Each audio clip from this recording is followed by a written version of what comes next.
আসসালামু আলাইকুম, আশা করি সকলে ভালো আছেন।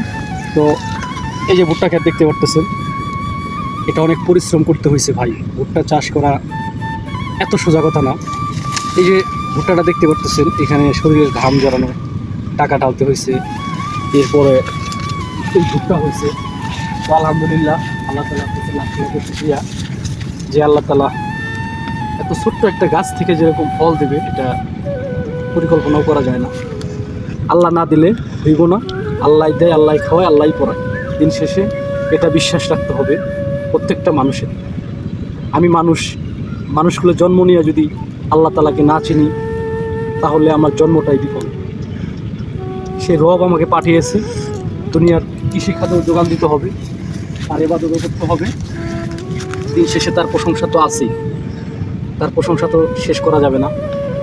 তো এই যে ধান দেখতে পারতেছেন, এই ধানটা লাগাইছি এবার।